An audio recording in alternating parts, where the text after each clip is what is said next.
Hello students, in this audio session I will discuss the short answer type questions from landscape of the soul, and it is very important, please pay attention. First question: which parts of the landscape painted by Wu Duozi did the emperor admire and how long?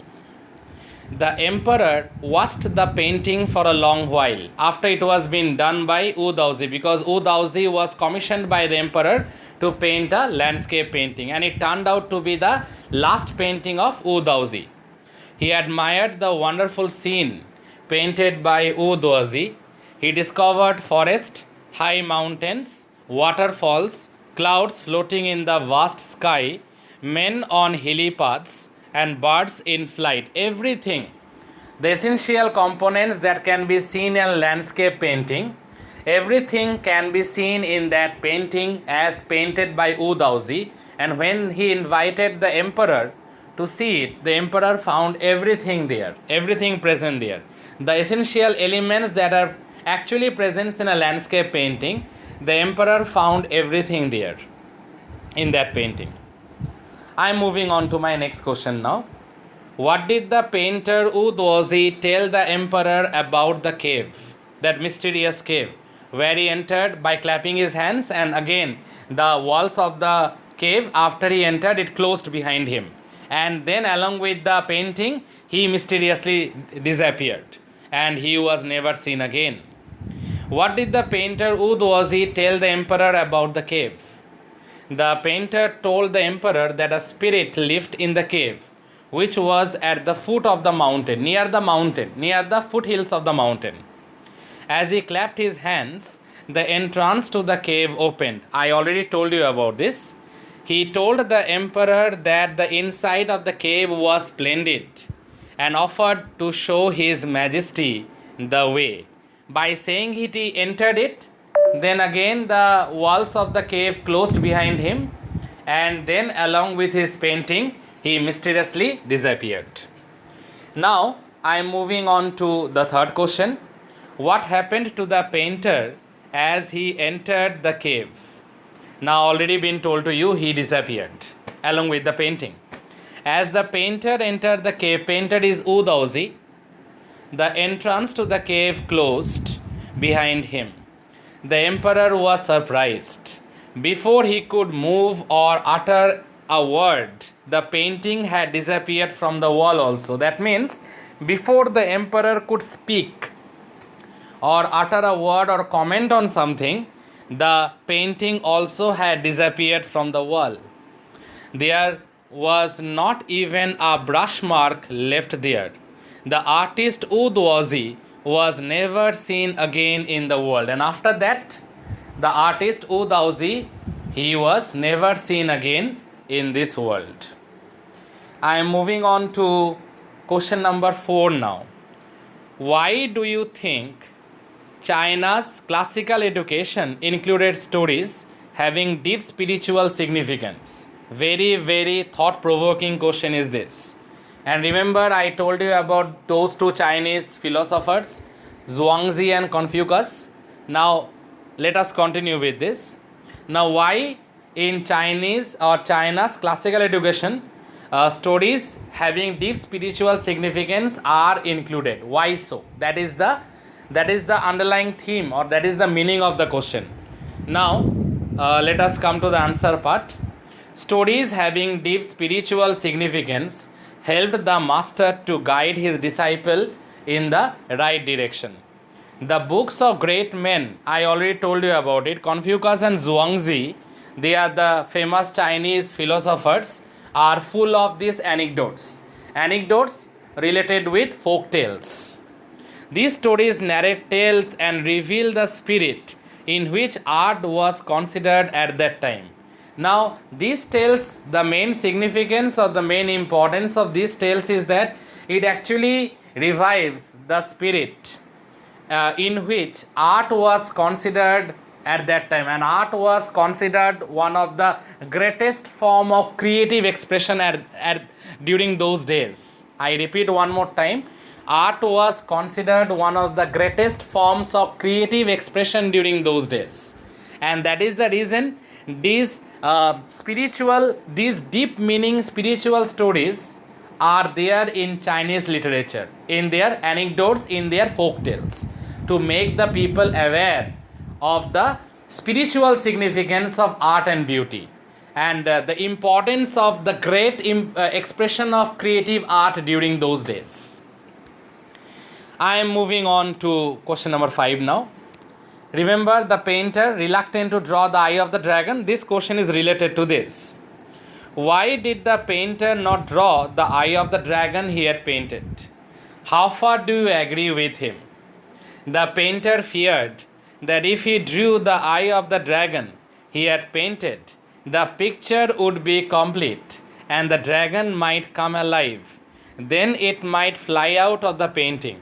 Since the vision of the artist is spiritual, we agree with him. Now, his vision, the vision of the artist is completely spiritual.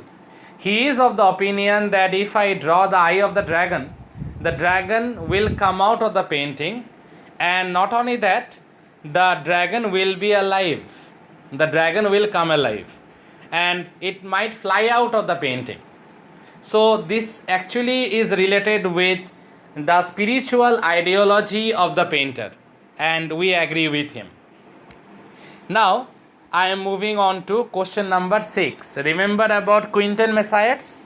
Being a blacksmith, later became one of the most famous painters of his age.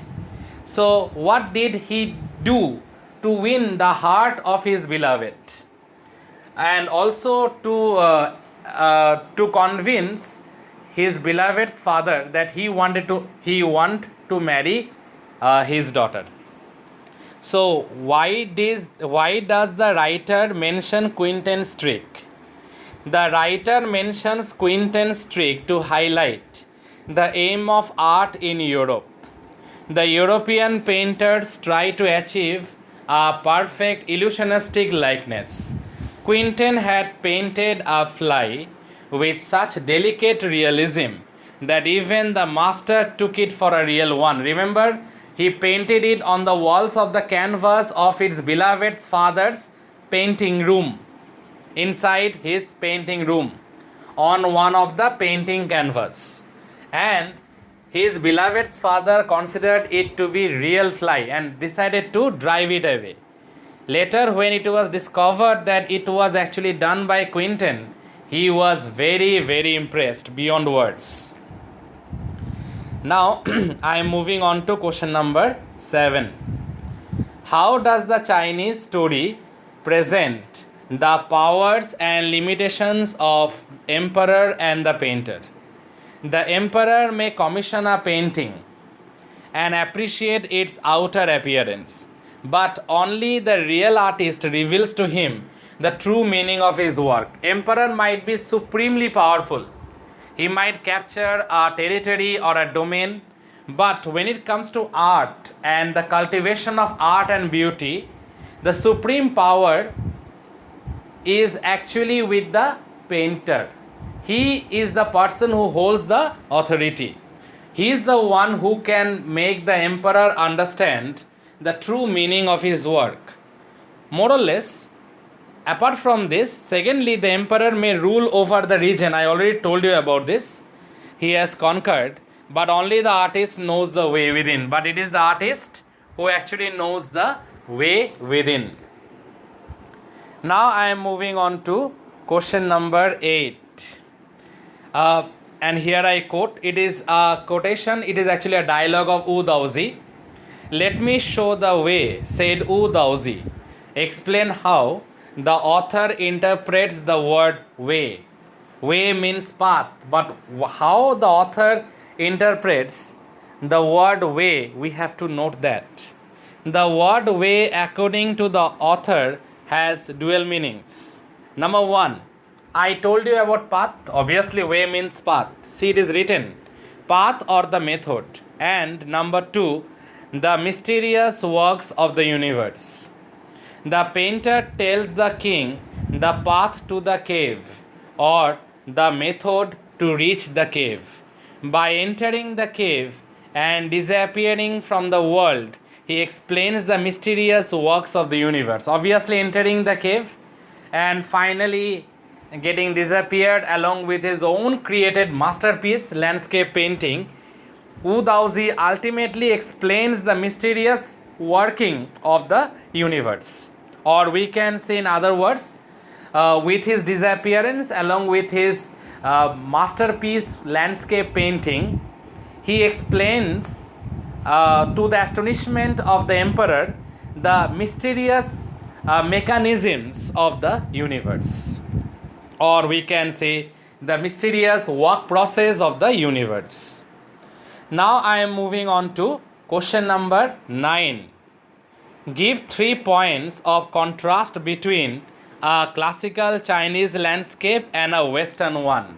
I already told you that European painting and Chinese painting, you will get several questions. Broad questions also you will get, short questions also you will get. This is a very important part. When I discuss the summary, I told you all. So let's come to that.